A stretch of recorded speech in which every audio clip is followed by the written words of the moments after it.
Yellow everyone. So this week I'm gonna try to do a little bit of what I did last week. The only thing is I'm gonna try to do it in English because the last video did a little bit well, and well, I thought that English could reach a bigger audience, which, you know, English is one of the most talked languages all around the world. So here I go. I'm not good in English and I'm really sorry about that.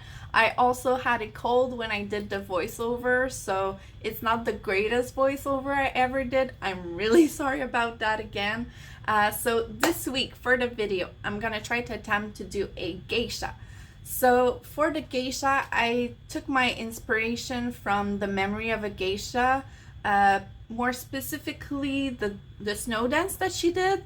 I really love like everything about her outfit, and I just loved it when I was a kid, so I wanted to make it a little bit of a homage. The only thing is, in the show, she's more into blues. You know, her color is really blue. She has blue eyes and everything. But since Halloween is coming, I thought that maybe red would be more appropriate colors, and I also did it as my own way. You know, I put face paint that she usually doesn't have and everything, but I think it turned out well. It's already done. I'm filming it afterwards because I forgot to film it before. But yeah, I hope you like the video, and if there's anything that you would like me to change, the editing, some stuff that you want me to know, or just whatever, please tell me in the comments, because everything that you guys tell me, I would try to improve it. So once again, I found an Anna doll from Frozen. I love the face so much I wanted to use it again. And the closest face to Anna's, well, it's Anna's. Again, I started with cutting off the hair. I just found it easier with the body on, or else I would just be dropping it all the time and wouldn't be able to use the footage.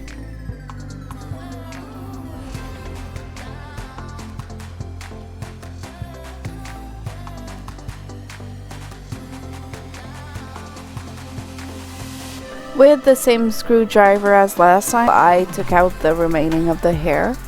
It was also easier than last time, so I'm really happy about that. After that, I forgot to tape what I was doing, so here's the second coat of white for her face. But I did tape the first coat of eyeliner. I was trying to give her like a vampire-inspired face. So eyes red, eyeliner red, face paint red, only the eyebrow were black. And it also helped me with my colors, because I can get carried away with colors, so I forced myself to only play with these 3 colors. But my mom also thought I was doing a clown, so maybe my color choices were not that good. But I also just think she wasn't in my head, because the second I've put the hair, it tied everything together.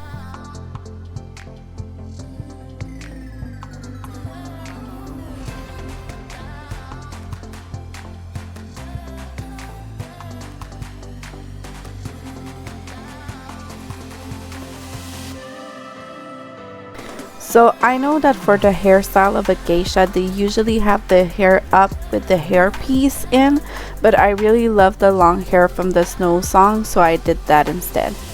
I also think it gives her like a Halloween vibe. It gives her more personality, which I really like. I also used the same hair as last week because I wanted to make sure to use as much as I can. For whatever reason, I never do a doll again. I also did retry the eyelashes. Last time it didn't really work, but I thought the eye were too red and wasn't able to do a smaller black line anywhere, so the lashes were more for color than anything. And don't come at me, but black and white are gonna be colors for now. I did do it right this time, but I used my Gorilla Glue, or Gorilla Glue. Sorry, but I love saying it that way. It's still not perfect, but it's good enough.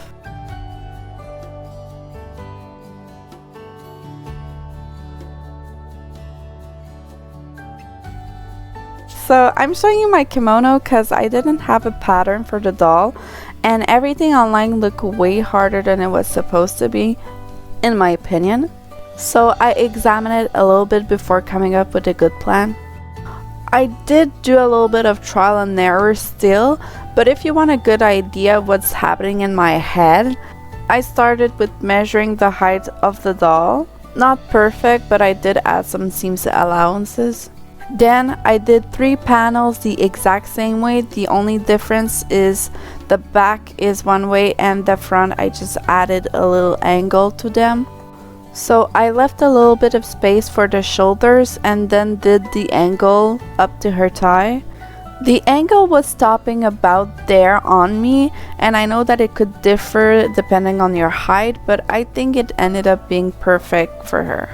The back panel did end up a little bit too big, so I did just a little stitch up on her neck. I did sew like everything and cut the seams where the sleeve went after, which was not the best idea, but hey, it did the job. I also sewed 2 lines of fabric for the belt of the kimono, which was way harder than I thought it would be, but it's cute. Now my favorite part, painting the kimono. I have a lot of footage of me just painting all the details, but it took me like 2 hours just to do like this part, that even if I put it at like time 30, I think it would be super long. It's supposed to be like little Sakura's branch, but I think Sakura is pink, so it's whatever it is. It's cute, so I don't really care what it is. I also didn't really want to sew the hem on the outline of the kimono, so I put some paint to act like a sealant.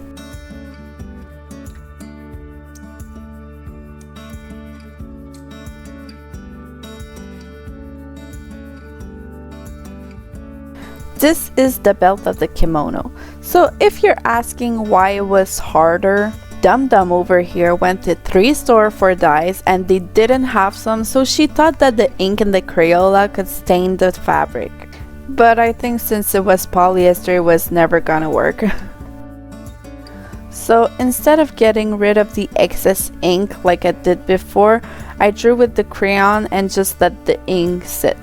Sometimes I still get some ink on my fingers, but where the fabric of the belt and the dress meet, I didn't put some ink there on purpose.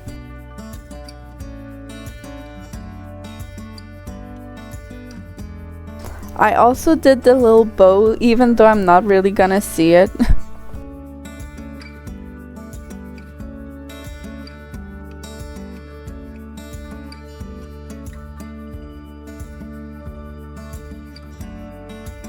Now we have a second kimono here.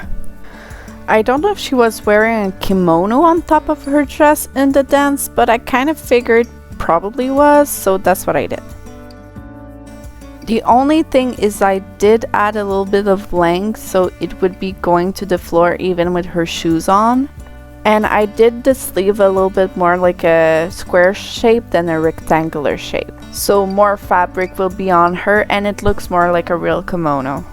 So for this one I did want it to add a little bit of color so it's not just white. Again, I didn't want to do too much, so even though I thought about doing the same design or flowers or anything, I thought that red would be too flashy, so I ended up using only black and white. If you're asking, it also took me Poshka pens to build up the color because the black wouldn't stick to the fabric. But again, I did love how it ended up. This part was still not as easy as it looks.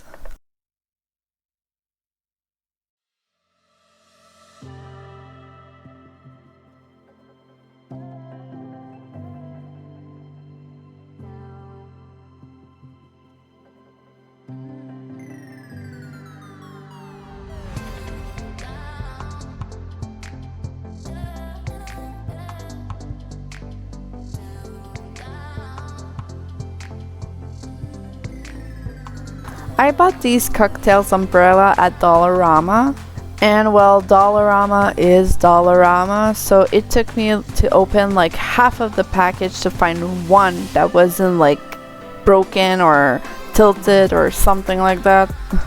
The red one was the best I found and I could still roast it.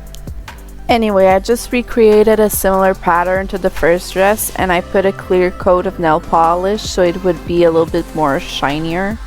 But I forgot that acrylics is a water-based paint, so the red smudged everywhere, but I was able to save it.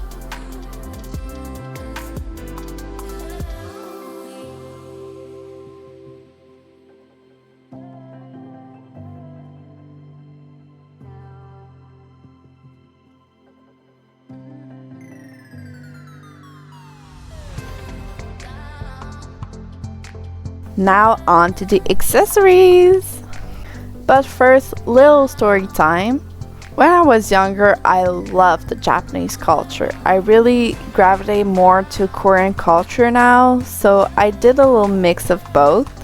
Since I had a big clump of hot glue where her part was, well, I thought that giving an inspired Korean headpiece would be prettier. So this is what I ended up with. I really can't tell you how I did it, but I used some old sewing pins, some string, and some beads.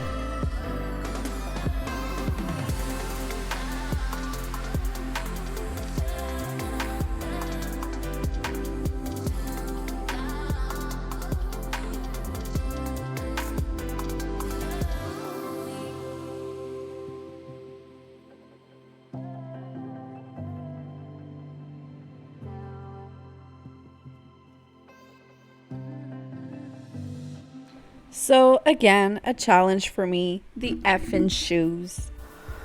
If some of you looked at my other video, you would see that I struggle so much with this shoe I just gave up. So I bought a Barbie that looked like she had the same size for her shoes. It was not. Anyway, I molded the air drying clay something close to what I wanted. I ended up covering it with paper so everything looked more smooth. I didn't want to attract too much attention to it by adding some reflection to it, so I just left it like that.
Hope you guys liked the video. Bye!